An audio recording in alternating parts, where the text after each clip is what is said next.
projet innovation du mois de juin. On va passer 1 heure ensemble à décortiquer l'actualité des appels à projets. Je suis Soumaya Rouane, coordinatrice de l'enjeu transformation numérique de l'industrie et des services. Je suis accompagnée par mes collègues Christian Gautreau, Léo Benedetti et notre partenaire Atraxis, représenté par Julien Fischer. Donc, au programme de ce webinaire aujourd'hui, des appels à projets de l'Agence nationale de la recherche, on va vous présenter les LabCom, les aides au montage de projets européens qui se déclinent en 2 appels à projets, un focus sur l'appel santé numérique et un dispositif d'accompagnement pour attirer les chercheurs étrangers sur notre territoire. Je ferai des rappels sur les prochaines relèves des appels à projets de la BPI. Je vous présenterai également des challenges d'innovation de notre partenaire pôle de compétitivité Cosmetics Valley et un rappel sur le processus de labellisation qui est notre raison d'être en tant que pôle de compétitivité. Par la suite, Atraxis vous présentera à la fois leur feuille de route et les verticales technologiques en lien avec leur cas d'usage, un focus sur l'Europe par Léo, sur des calls d'Horizon Europe et le Fonds européen de défense. Donc, avant de démarrer, quelques petits rappels pratique sur le déroulé de la session. Vous avez la possibilité de télécharger les slides pendant toute la durée du webinaire en cliquant sur l'onglet App à droite en bas de votre écran. Cette session est enregistrée. Vous aurez accès au replay à la fin de la session pour toutes vos questions. Merci d'utiliser l'onglet questions pour les poser et le chat pour échanger entre participants. Donc, on va démarrer avec le LabCom, laboratoire commun. C'est un appel à projet historique de l'Agence nationale de la recherche qui existe depuis maintenant plusieurs années. Il vise à rapprocher la recherche académique de la recherche privée et donc de stimuler des partenariats entre entreprises et laboratoires de recherche. L'objectif est de co-construire un laboratoire commun sur une thématique d'activité qui est bien identifiée et autour de cette thématique-là et de ce projet, définir une gouvernance commune, une feuille de route sur la recherche et l'innovation qui est partagée entre l'entreprise et le laboratoire de recherche, mutualiser des moyens de travail qui permettent de mettre en place et de mettre en œuvre cette feuille de route et une stratégie commune qui vise à valoriser les retombées économiques du partenariat par l'entreprise impliquée dans le projet. Un contrat cadre ou un accord de consortium est demandé, il est négocié et signé entre les 2 parties avant le démarrage du projet pour assurer le bon fonctionnement du laboratoire et la mise en œuvre de la feuille de route autour de ce projet. Donc, les projets qui sont attendus doivent viser le développement d'innovation de rupture, la création de nouvelles propriétés intellectuelles autour de la thématique de recherche identifiée. Et donc, ça s'adresse à tous les domaines technologiques, à tous les champs disciplinaires, avec une priorité sur l'IA pour la santé, les transports, l'énergie, l'environnement et la sécurité. Donc ça, c'est des priorités dans le cadre de cet appel. Les LabCom se décomposent, c'est des projets qui se décomposent en 3 phases. La première phase correspond au montage du projet qui peut durer jusqu'à 6 mois. L'aide maximale allouée au montage de projet est de 50 000 €. La phase qui dure le plus longtemps, c'est la phase de fonctionnement ou du déroulement du projet. Donc, c'est la phase où on va, de manière opérationnelle, dérouler tous les lots de travail qui sont explicités dans la proposition du projet. Ça peut durer maximum 48 mois, en moyenne 3 ans, et pour une aide qui est plafonnée à 313 €. Le projet peut durer au maximum 54 mois. le seul organisme bénéficiaire est le porteur du projet, et le porteur du projet doit être un organisme de recherche. Donc cet appel est ouvert jusqu'au 22 septembre et le livrable attendu pour cette candidature est un document, une proposition de projet qui fait 20 pages et qui reprend l'ensemble des éléments que j'ai cités précédemment. La labellisation des Labcom est fortement recommandée. Elle est même citée dans le cahier de charge de l'appel à projet. Donc, vous êtes incité et on vous recommande fortement de passer par un pôle de compétitivité si vous souhaitez déposer une proposition de laboratoire commun et ainsi aussi augmenter vos chances de réussite pour cet appel. Les montages, on va passer au montage de réseaux scientifiques européens ou internationaux. C'est un dispositif d'aide au montage des projets européens. C'est ouvert depuis le début d'année avec deux relèves. La première a eu lieu au mois de février et la deuxième aura lieu le 15 septembre prochain. Le montage de réseaux scientifiques européens et internationaux vise à accompagner des scientifiques français dans leur démarche de montage de projets européens.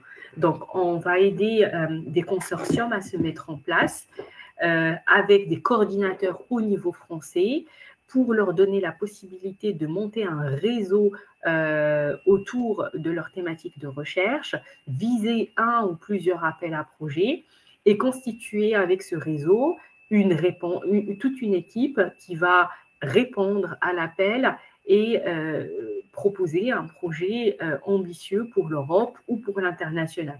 Donc, les dépenses sont forfaitaires, elles sont plafonnées de mémoire à 50 000 € par accompagnement. Ça finance principalement des frais de déplacement, de mise en place de réunions, de participation à des salons pour du réseautage, pour de la recherche de partenaires.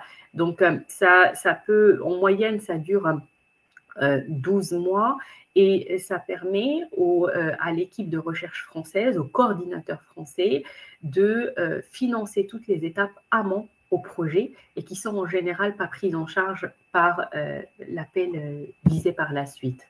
Le deuxième appel soutien aux réseaux scientifiques européens ou internationaux s'inscrit dans la suite du premier appel et intervient, enfin, il est ouvert au fil de l'eau et vous pouvez déposer en continu les projets.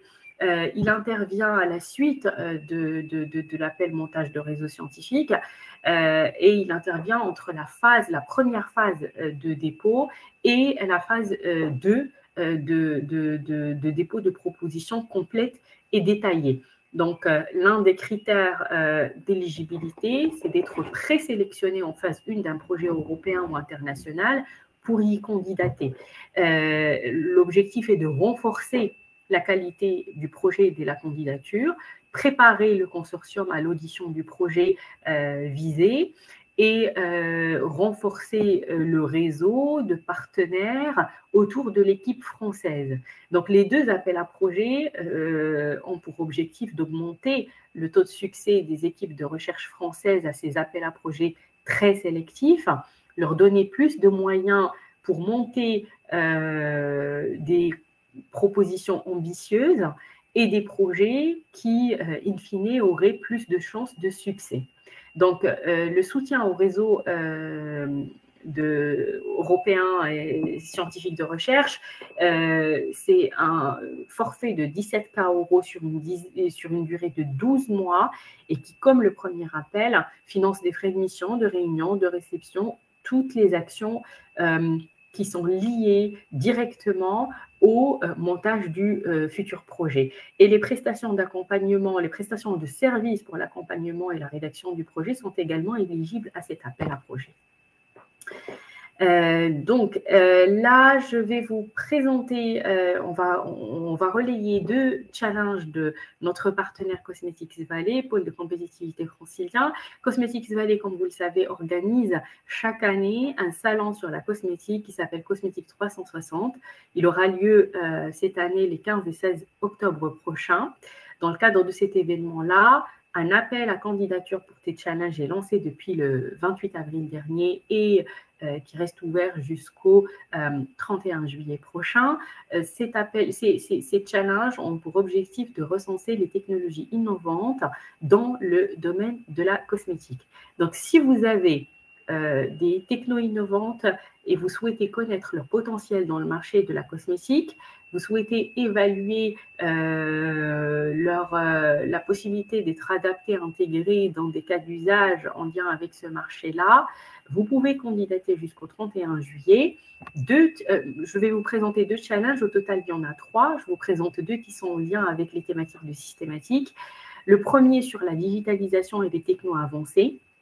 Donc, si vous avez des technos digitales qui sont en stade de la R&D ou un peu plus matures, pour soit optimiser des process de production, améliorer la production, accélérer l'industrialisation, améliorer l'expérience utilisateur. Donc, que ce soit de la robotique, de l'impression 3D, du jumeau numérique, du machine learning, de l'IA, bien sûr, de la gestion de data. Si vous avez des technos autour de ces thématiques-là, n'hésitez pas à candidater. Le lien vous sera partagé dans le chat. Le deuxième challenge que je vous présente concerne la transition écologique et impact sociétal. C'est des technos qui favorisent la durabilité, la préservation des ressources, améliorent, réduisent l'empreinte carbone. Donc, je pense en priorité au GT décarbonation de systématique et toutes les technos recensées dans la cartographie solutions numériques pour la décarbonation peuvent vraiment bien correspondre aux solutions recherchées dans le cadre de cet appel à projet, de ce challenge. Les prochaines relèves, 2 relèves à retenir. La première concerne l'Innovate Leader PIA. Il est ouvert depuis le mois d'avril et se clôturera le 4 juillet prochain. Donc, c'est un appel à projet monopartenaire qui vise à accélérer l'émergence de futurs leaders sur un marché donné avec des innovations de rupture. Donc, le 4 juillet, c'est la date à retenir. Si vous avez des projets que vous souhaitez les labelliser, le délai est short, mais on peut regarder si un accompagnement peut se mettre en place. Le deuxième appel à projet, là, normalement, on est encore dans les temps, c'est le IDEMO national. Il se clôture le 16 juillet prochain. IDEMO national est un appel au fil de l'eau avec des relèves régulières. Cet appel en particulier nécessite une audition devant le directoire de systématique. Donc, si vous avez des IDEMO pour la dernière relève, n'hésitez pas à nous contacter très tôt pour entamer le processus de labellisation. Processus de labellisation, on en parle beaucoup.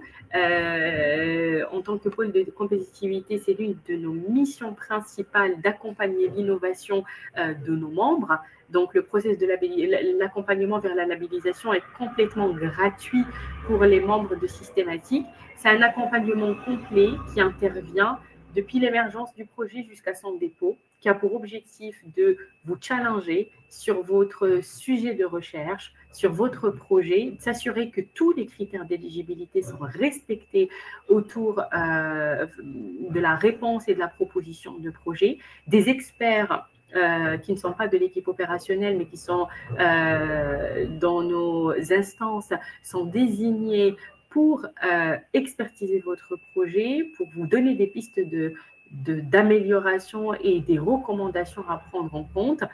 Donc, une audition est prévue et un avis de labellisation vous est remis par la suite. Si vous n'obtenez pas le label, on continue à travailler avec vous pour améliorer votre proposition et lui donner un peu plus de chances de réussite par la suite lors d'une autre soumission. Donc, on suit les projets jusqu'à l'obtention jusqu'à l'obtention du financement et par la suite pour la mise en place du projet. Donc, si vous avez des questions, n'hésitez pas à me les poser dans l'onglet questions concernant la labellisation. Je vais laisser la main à mon collègue Christian Gautreau pour la suite des présentations. Merci Soumaya. Eh bien, donc je suis Christian Gautreau, je coordonne l'enjeu One Health et je vais vous présenter 2 sujets. Le premier, c'est juste un rappel sur un appel à projet qu'on avait présenté en son temps, hein, c'était l'année dernière, et qui a une petite actualité puisque les dates de remise ont été décalées au 8 juillet. Donc, c'était important de vous le dire, même si globalement, les jeux sont faits, hein, puisque les lettres d'intention et les sujets ont déjà été actés. Mais ce qui était intéressant aussi de vous dire, c'est que globalement, on s'aperçoit, et pour information, le pôle systématique est partenaire d'un salon qui a eu lieu cette semaine, qui s'appelle Appinov, qui est le salon de l'innovation de la PHP, dans lequel on a présenté des membres, et dans lequel surtout il y a eu des messages très clairs sur la mise, si vous voulez, la dimension prévention qui va être de plus en plus présente dans les budgets et dans l'organisation de la santé en France. Et donc, tout ça pour vous dire que les problématiques qui avaient été présentées dans cet appel à projet autour des jumeaux numériques et des capteurs, eh bien, ça va être de plus en plus présent. Donc, cet appel à projet, il est décalé de quelques temps, même si globalement, il s'adressait à des établissements d'enseignement supérieur et que globalement, les jeux sont faits. Mais c'était important quand même de vous rappeler que cette dynamique, elle va être encore plus présente. Et donc, si vous avez des sujets autour de la prévention, c'est intéressant parce que par rapport aux soins, par rapport à la dynamique de santé, eh bien, c'est bien plus agile. Il y a moins besoin d'essais cliniques, il y a moins besoin de normes CE, et donc ça permet de proposer des innovations qui seront, j'allais dire, dans un process de mise en œuvre plus agile. Donc voilà, c'était important qu'on fasse ce point là-dessus. Donc, comme je le disais, l'appel à projet PEPR santé numérique, donc il est quasi clos, mais les thèmes vont devenir de plus en plus présents, en particulier sur la dimension prévention. Voilà, c'était le premier sujet dont je voulais vous parler. Et puis, le deuxième, il est un petit peu plus, j'allais dire, il a une dimension un peu plus actuelle et géostratégique, puisque comme vous le savez, le président des États-Unis a coupé certains budgets de la recherche. Et donc, le Choose France, hein, qui est l'organisme qui a pour vocation à ce que les entreprises puissent venir investir sur notre territoire, eh bien, a saisi la balle au bon, pourrait-on dire, et a inclus ça dans le projet France 2030, de manière à ce que des établissements puissent accueillir des chercheurs qui viennent de l'étranger et en particulier des États-Unis. Donc, ce dispositif, il va travailler sur certaines thématiques qui sont propres à l'intérêt, j'allais dire national, et donc elles sont exposées ici: la santé, le climat, les études spatiales, l'agriculture, les énergies décarbonées, un sujet pour ceux qui suivent l'actualité du pôle sur lequel on est assez actif, et aussi les composants et systèmes des infrastructures numériques. Globalement, des sujets que vous retrouvez dans quasi tous nos hubs et enjeux. Donc, c'est important qu'on puisse vous le présenter.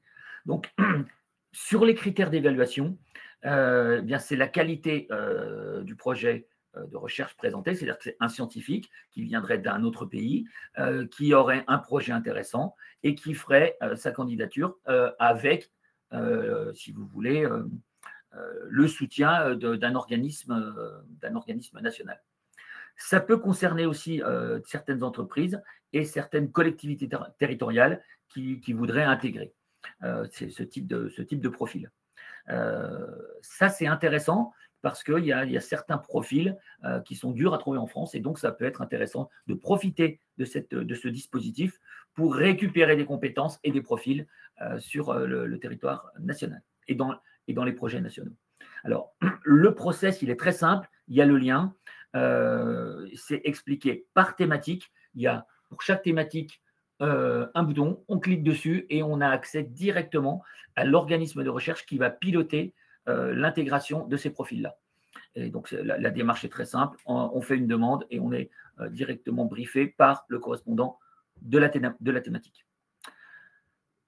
Voilà donc 2 sujets qui concernent l'évolution en quelque sorte de la dynamique d'innovation dans la santé par la prévention et puis cette opportunité de pouvoir intégrer dans nos dispositifs, dans nos équipes, dans nos projets, des chercheurs et des scientifiques du monde entier dans des meilleures conditions et avec le soutien de l'organisme Choose France. Et bien voilà, j'arrive au terme de ma présentation. Je le relaisse la main à Soumaya, à Julien. Oui, merci Christian. Merci Christian. On va laisser la main à Julien Fischer d'Atraxis. C'est à vous. Écoutez, merci beaucoup. Merci au pôle systématique du coup de pouvoir prendre la parole ce matin.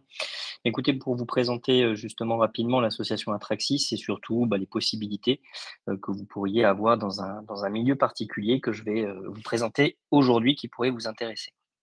Donc Atraxis est une association de 1901 qui a été créée en 2017 par des officiers et médecins de sapeurs-pompiers afin de pouvoir créer des synergies d'innovation entre le monde, on va dire, des services d'incendie et de secours et les entreprises, les startups et aussi les entreprises, bien entendu, innovantes, avec, bien entendu, comme objectif de créer tout un écosystème autour de ces thématiques pour justement arriver à créer de la valeur ensemble pour à la fois améliorer la qualité du service public, à la fois pour améliorer, bien entendu, la sécurité des sapeurs-pompiers en intervention et aussi, bien entendu, pour pouvoir développer des technologies qui peuvent être quand même duales avec beaucoup de secteurs d'activité, notamment le domaine de la défense ou encore le domaine de la santé, où il y a quand même des passerelles et des ponts assez importants à faire.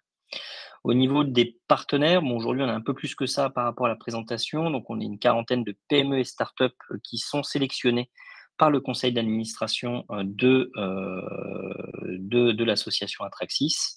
Nous avons un réseau de partenaires aussi à travers des services d'incendie et de secours en France, mais aussi maintenant en Europe, parce que certains nous rejoignent, notamment la Suisse. On a Monaco, nous allons rejoindre notamment la Belgique ou le Royaume-Uni bientôt sur un certain nombre de services d'incendie et de secours qui s'intéressent justement à la valeur ajoutée de l'association et aussi 4 autres pôles de compétitivité et le pôle de systématique, bien entendu, en fait partie. En gros, nos actions se résument à plusieurs points. Le premier, bien entendu, vous acculturer, on va dire, à ce marché un peu particulier et surtout vous donner, on va dire, les orientations nécessaires pour pouvoir travailler dans cet écosystème. Le deuxième point, pouvoir créer des événements, que ce soit des webinaires thématiques, que ce soit, on va dire, aussi des événements qu'on organise dans une journée tech et secours chaque année afin de pouvoir mettre en relation ces deux écosystèmes, à la fois les sapeurs-pompiers et à la fois les entreprises, pour qu'ils trouvent, on va dire, des projets communs. Et le troisième point, bien entendu, c'est sur les projets où on peut venir appuyer à la fois les entreprises et également les services d'incendie et de secours dans le montage, on va dire, de leurs projets au quotidien. Donc, comme vous le savez, ça c'est pourquoi l'association a été aussi créée. Pourquoi? Parce que le marché, on va dire, des services de secours sont départementalisés, donc c'est quelque chose qui est très fragmenté, avec des niveaux, on va dire, d'hétérogénéité vis-à-vis de l'innovation qui est très, très variable d'une région, d'un département à l'autre et justement pouvoir, être un facilitateur quelque part, un accompagnateur, à la fois pour alimenter les services d'incendie et de secours en termes de veille technologique, pour leur montrer, ce que, on va dire, les entreprises françaises ou européennes sont capables de faire, on va dire, dans notre écosystème.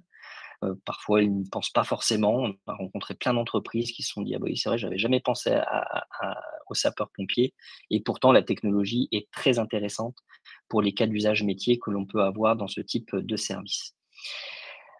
Comme je vous le disais tout à l'heure, on est vraiment à 2 pas quelque part entre le monde de la santé et le monde de la défense, mais pas que. Il y a aussi toute la complémentarité avec les territoires, notamment tout ce qui peut être connectivité avec les collectivités territoriales, où ça, c'est des points qui peuvent être assez intéressants et du coup, c'est ce qui permet de pouvoir développer cet écosystème, on va dire frontière un petit peu, entre, les différents mondes, santé, défense, secours, qui ont énormément de valeur à partager ensemble. Les technologies un petit peu d'intérêt que nous avons aujourd'hui, en tout cas qui sont identifiées, bien entendu beaucoup dans le monde de la robotique et du drone, comme vous en doutez, avec aussi tout le traitement, bien entendu, d'imagerie et de data. Donc, j'écoutais avec attention la présentation précédente. C'est vrai que ce qui est dommage aujourd'hui, en tout cas dans notre écosystème, c'est qu'on a des universités notamment qui ont développé des algorithmes, notamment sur la détection feu de forêt, qui sont très intéressantes. Ces codes ont été développés en le cadre de projets ANR, sont en open source et aujourd'hui sont repris par des entreprises, on va dire, d'autres pays pour développer une offre commerciale beaucoup plus importante que nous dans ce secteur d'activité. Et c'est vrai qu'on trouve ça dommage qu'il n'y ait pas cette continuité. Et c'est pour ça qu'Atraxis peut aussi intervenir et vous aider dans ce type de montage de projet. Donc, tout ce qui est e-santé, aujourd'hui, il y a des grosses évolutions, notamment en médecine préventive, parce qu'il y a de la réglementation, on va dire, qui est vraiment importante dans ce milieu-là, notamment pour le suivi de l'exposition des sapeurs-pompiers aux risques, notamment que ce soit des risques liés aux fumées d'incendie ou que ce soit d'autres risques sur lesquels ils sont soumis, où il y aura des obligations réglementaires qui vont arriver très prochainement, justement pour le suivi médical des sapeurs-pompiers. Dans le terme du spatial également, bien entendu, tout ce qui est traitement d'image, également tout ce qui est géolocalisation. Et là, il y a des gros travaux qui sont effectués, pas forcément sur le domaine spatial, mais aussi pour essayer de craquer un petit peu la technologie aujourd'hui GPS pour justement faire de la géolocalisation indoor. Donc ça, c'est un cas d'usage où on travaille, qu'on n'a pas encore totalement débridé en termes de TRL, mais en tout cas, ça arrive bien entendu, et ça, c'est des applicatifs que l'on pourra échanger. Tout ce qui est communication critique, bien entendu, tout ce qui est IoT en règle générale, et puis aussi tout ce qui peut être, on va dire, lié à l'ensemble de la réalité virtuelle, bien entendu, qu'il y a, que ce soit pour la formation grand public, bien entendu, pour de la prévention des risques que les SDIS peuvent effectuer au sein de la population, mais aussi pour se former et former des agents eux-mêmes. Donc, c'est un peu donc l'idée. Donc, comme je vous l'ai dit, l'association agit vraiment pour connecter ces deux mondes parce que les services de secours sont très focus sur l'opérationnel, bien entendu, mais il ne faut pas oublier, bien entendu, les entreprises technologiques qui se développent aujourd'hui, qui pourraient être des cas d'usage très importants, on va dire, pour la suite, notamment au vu des risques qui évoluent, bien entendu, dans notre pays et même en Europe en règle générale. Je vous mets en commentaire l'adresse donc de notre site sur lequel vous pouvez vous connecter, où il y a un mail de contact, un formulaire de contact si le secteur des incendies et de secours vous intéresse et sur lesquels nous pourrons bien entendu discuter si vous avez une technologie d'avenir ou même du présent à nous présenter. On en serait ravis. Donc, je vous remercie de votre attention. Merci beaucoup, Julien, pour cette intervention. Et on va passer au volet Europe du webinaire avec Léo. Ton micro est coupé. Ça y est, je pense que c'est bon. Merci, Soumaya. Donc, Léo Benedetti, chef de projet Europe chez Systématique. Je suis ici aujourd'hui pour vous présenter le programme Horizon Europe et surtout les appels 2025. Alors, c'est une présentation assez dense. J'ai essayé de faire un résumé des thématiques clés sous chaque cluster, comme on les appelle, pour que vous puissiez avoir une idée des clusters justement dans lesquels vous pourriez vous positionner. Donc on va commencer tout de suite avec, comme j'ai dit, Horizon Europe. Et ensuite, on aura un volet aussi sur le Fonds européen de défense. Et puis aussi une présentation de l'accélérateur Diana, qui a ouvert récemment et qui a une clôture en juillet. Horizon Europe, donc peut-être pour revenir rapidement sur la structuration, donc, Horizon Europe, c'est le plus grand programme de financement de la recherche et de l'innovation en Europe. Il est structuré en 3 piliers différents. Ici, on va parler du pilier 2, donc, qui est divisé en domaines d'activité, appelé cluster. Mais il y a aussi le pilier 1, qui traite du Conseil européen de la recherche et différentes actions pour favoriser les échanges entre chercheurs en Europe. Et le pilier 3, qui lui est dédié au Conseil européen de l'innovation, avec les instruments notamment de l'EIC, Pathfinder, Transition, Accelerator et le nouvel instrument EIC STEP, Scale Up, et aussi un volet sur l'écosystème européen d'innovation. Mais ici, on traite du pilier 2 qui est divisé en 6 clusters. Le premier cluster concerne les appels dédiés au domaine de la santé. Pour ces appels du cluster 1, ils seront clôturés au 16 septembre prochain. Chaque projet sera financé de 2 à 20 millions d'euros et on a un taux de financement qui varie en fonction des actions. Donc pour les actions d'innovation qui à terme auront des niveaux de maturité technologique TRL plus élevés, on va avoir un financement qui va aller jusqu'à 70% des coûts éligibles. Et pour les actions de recherche et d'innovation, dit RIA, et aussi les actions de coordination et de soutien, on aura un taux de financement de 100%. Au niveau des taux de financement, c'est similaire et applicable à tous les clusters. Idem pour les critères d'éligibilité. Donc je vais quand même le mentionner. Donc pour être éligible à ces appels Horizon Europe, un consortium doit être composé de minimum 3 entités établies dans 3 États membres de l'Union européenne différents. À savoir qu'il y a aussi certains pays qui sont associés à ce programme, comme par exemple la Turquie, le Canada, le Royaume-Uni et bien d'autres, qui peuvent aussi faire partie des consortiums et toucher un financement pour rembourser les coûts qui sont associés au projet. Pour ce cluster 1, donc on va traiter ici de projets, on va viser en fait à financer des projets traitant de maladies non transmissibles, de la santé mentale, de la préparation aux pandémies et de la résistance aux antimicrobiens. Entre autres, les projets viseront à développer des solutions, de réfléchir au développement de nouvelles solutions, offrant de nouvelles options thérapeutiques, d'outils basés sur l'IA pour la réponse aux pandémies, des projets qui visent aussi à renforcer l'efficacité des soins de santé et l'engagement des patients, la confiance dans les outils d'intelligence artificielle dans le milieu sanitaire. Donc ça, c'est entre autres, comme je vous l'ai dit, je n'ai pas fait une présentation de chaque appel spécifique, mais à chaque fois, je vais mentionner les technos qui sont prioritaires et considérés comme critiques, puisque bien on définit des appels pour permettre à l'Europe d'adresser des différents défis. À noter que pour le cluster 1, il y a un événement de matchmaking qui va bientôt avoir lieu. Donc c'est la semaine prochaine en Suède et vous pouvez vous inscrire directement via le lien qui est sur cette planche. Et sur toutes les planches également, je vous ai mis un lien pour avoir plus d'informations sur la distribution des appels en fonction des thématiques que je viens de mentionner. On passe au cluster 2 qui traite des domaines de la culture, de la créativité et de l'inclusion. Ici, toujours une deadline au 16 septembre. Alors, pour les subventions, on va descendre un petit peu puisque le montant maximum par projet est de 5 millions. Comme je vous l'ai dit, toujours un taux de 70% de financement pour les actions d'innovation et de 100% pour les actions de recherche et d'innovation. Et le critère toujours de minimum 3 entités établies dans minimum 3 États membres de l'Union européenne différents ou pays associés.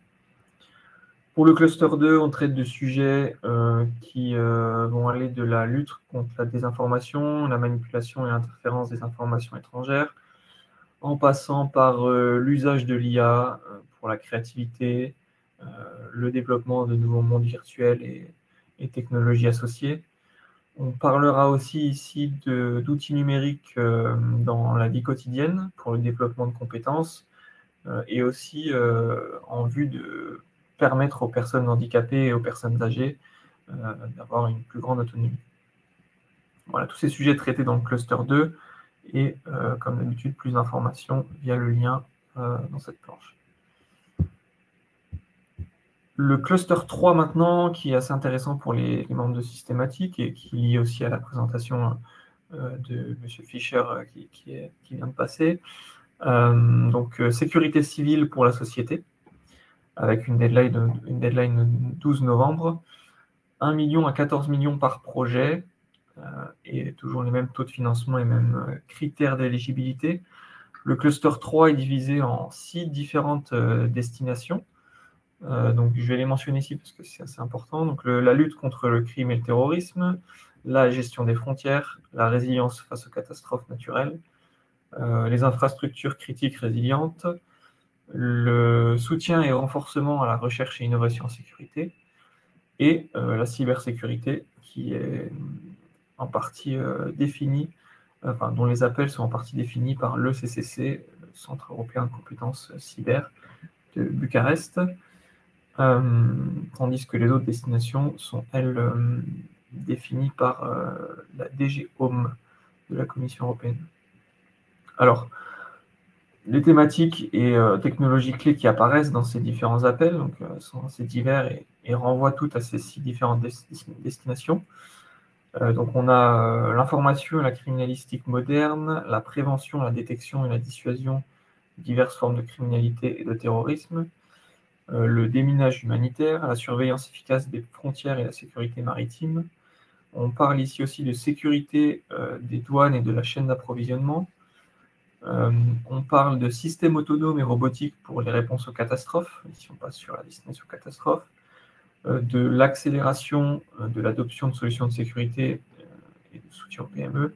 On parle aussi d'IA générative pour la cybersécurité. On parle de nouveaux outils et processus avancés pour la cybersécurité opérationnelle et le thème de confidentialité et de cryptographie post-quantique apparaissent également dans les différents appels du cluster 3. Il y a un événement qui a eu lieu en France, à Paris, début mai, qui s'appelait le SMIG, et dans lequel plusieurs candidats au cluster 3, aux appels du cluster 3, ont pu pitcher des compétences ou même des idées de projet. Alors, je vous invite aussi à nous contacter le service Europe de Systématique, si jamais vous souhaitez avoir plus d'infos concernant ces différentes présentations et leur contenu. Et si vous souhaitez aussi vous positionner sur tous ces différents appels. Plus d'informations via le lien aussi dans les planches. On passe aussi à un gros morceau d'Horizon Europe, qui est le cluster 4, et qui va traiter des domaines du numérique, de l'industrie et de l'espace. Alors c'est le cluster qui correspond le plus aux technologies clés et au cœur de métier des membres de Systématique. C'est pour ça qu'on va passer un peu plus de temps sur celui-ci. Donc le cluster 4 est divisé en différentes destinations avec la transition, la twin transition comme ils appellent ça, donc transition numérique et transition verte. Les matériaux, qui va un peu moins concerner Systématique, tout ce qui tourne autour des sciences de la donnée, de l'émergence des technologies numériques, de l'espace, et tout ce qui traite de l'humain et du rapport des technologies numériques avec l'humain. Au niveau des dates limites de soumission, alors elles sont différentes en fonction des destinations. Elles vont du 23 septembre au 2 octobre prochain. Pour les subventions, on va de 500 000 € à 90 millions par projet. Alors évidemment, les projets à 90 millions sont des projets de très grande envergure avec des consortiums qui peuvent aller jusqu'à 30 partenaires et qui ne sont peut-être pas faits pour les acteurs les plus petits et les débutants au niveau des projets européens. Mais voilà, pour information, on a un périmètre de financement qui est assez large. Un taux de financement toujours de 70% pour les IA, à 100% pour les RIA et CSA. Et toujours le même critère d'éligibilité. Pour les thématiques clés qui sont concernées, qui sont mentionnées dans les appels, alors on va traiter de domaines tels que le calcul de haute performance, les systèmes embarqués, le calcul et le traitement des données à l'edge, le cloud, l'IoT, les capteurs, la photonique, le quantique, l'IA et l'IA générative, la robotique, l'open source, le métaverse et les mondes virtuels. Donc on va vraiment traiter de toutes les thématiques clés des membres de Systématique, en sachant que il y a entre 40 et 60 appels, je dirais, dans ce cluster 4. Donc c'est pour ça en fait que à chaque fois je fais un résumé des thématiques qui sont mentionnées, parce que ce serait trop long de traiter tous ces appels-là. Mais n'hésitez pas à nous contacter si vous êtes intéressé par ces projets européens et si vous avez des idées de projets notamment. Petit point à mentionner au niveau du changement des points de contact nationaux qui passent du ministère de l'Enseignement supérieur et de la Recherche vers BPI pour le cluster 4 notamment. Et d'ailleurs, vous aurez la chance aussi de pouvoir assister à un webinaire d'information qui est organisé par ce nouveau point de contact BPI sur les appels numériques du cluster 4 précisément. Donc des destinations data, digital emerging et human, qui sont cités plus au-dessus de cette planche. Ça aura lieu le 17 juin de 14h à 16h. Et vous avez un lien pour vous y inscrire.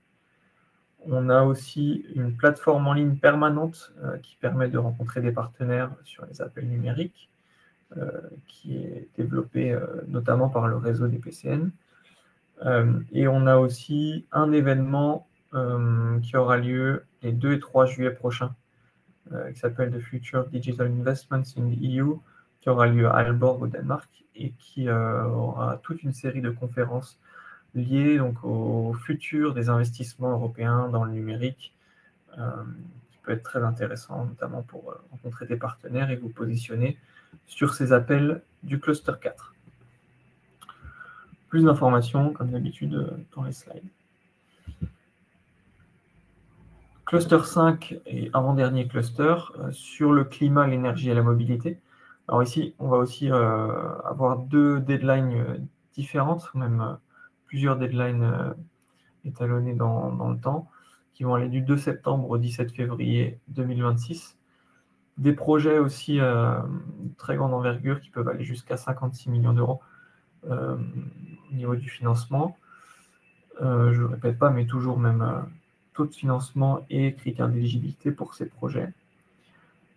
Et au niveau des thématiques qui sont à développer, qui sont mentionnées au niveau des résultats attendus des projets, alors ici, on va traiter de plusieurs destinations, comme je l'ai dit. D'abord sur le climat, avec des données de simulation climatique, des systèmes, donc il y a aussi toute une flopée d'appels à projets sur les batteries et la transformation des déchets en hydrogène renouvelable et techno hydroélectriques.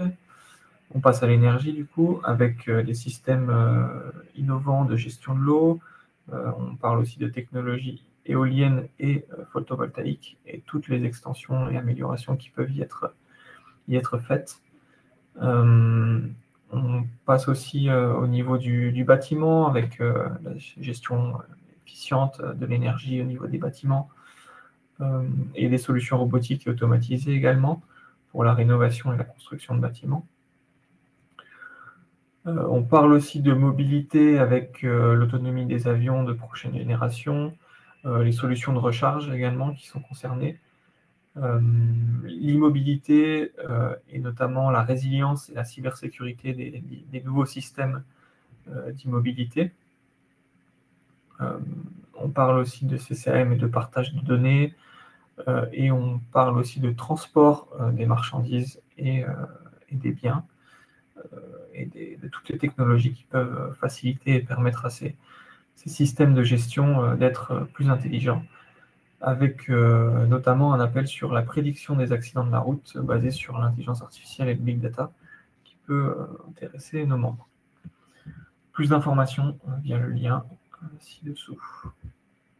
Et dernier cluster d'Horizon Europe, et non pas des moindres, qui concerne les industries agroalimentaires, la bioéconomie, les ressources naturelles, l'agriculture et l'environnement. Donc ici, un très gros budget alloué à ces appels, puisque les projets peuvent aller jusqu'à 130 millions d'euros.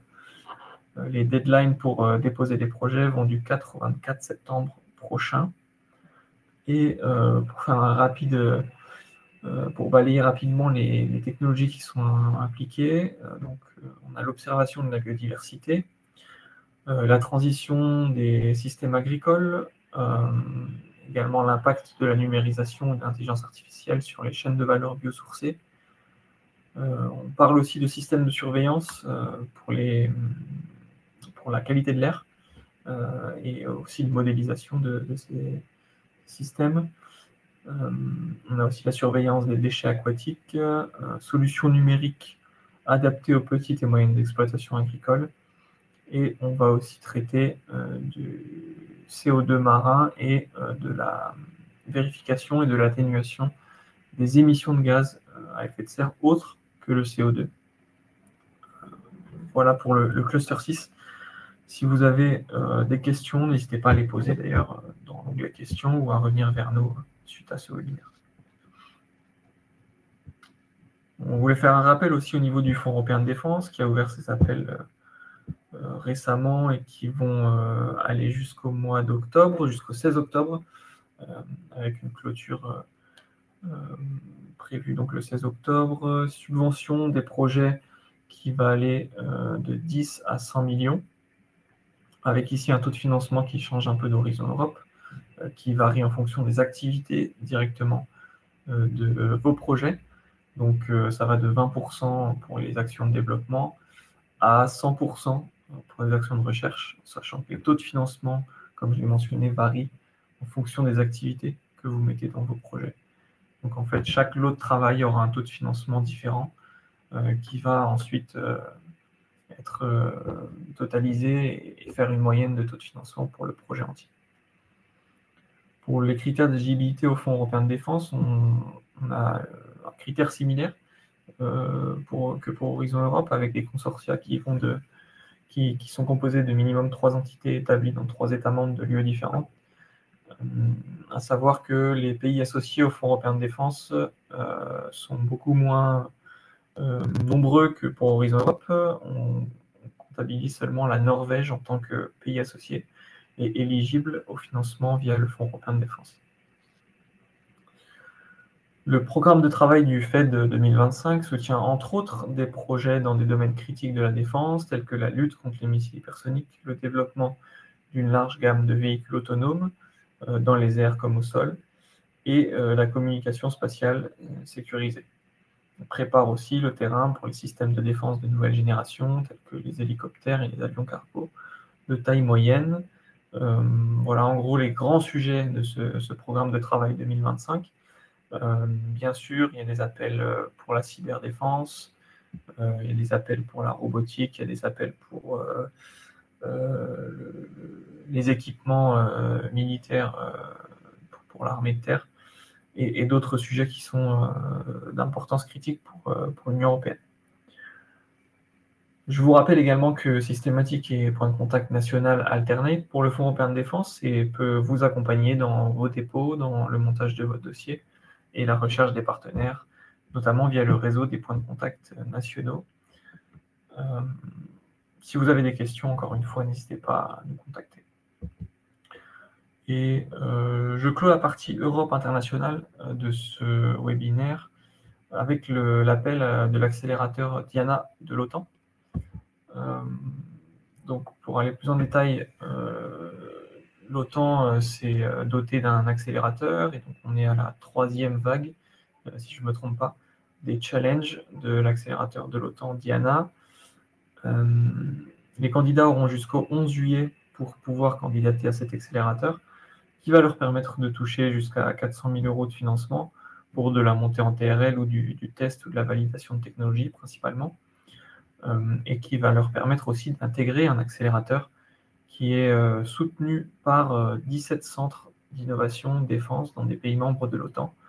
Alors ces 17 centres, ils sont du coup répartis dans les différents pays membres de l'OTAN, et ils se composent principalement de centres d'essai et de validation, mais aussi d'un réseau d'experts, d'investisseurs et de clients finaux qui vont vous être aussi présentés si jamais vous intégrez cet accélérateur. Au niveau de l'éligibilité, donc on accepte seulement des candidatures de la part de PME seules qui sont établies dans des États membres de l'OTAN. Et puis, pour vous donner un peu plus de détails au niveau des challenges, donc on a 10 challenges cette année.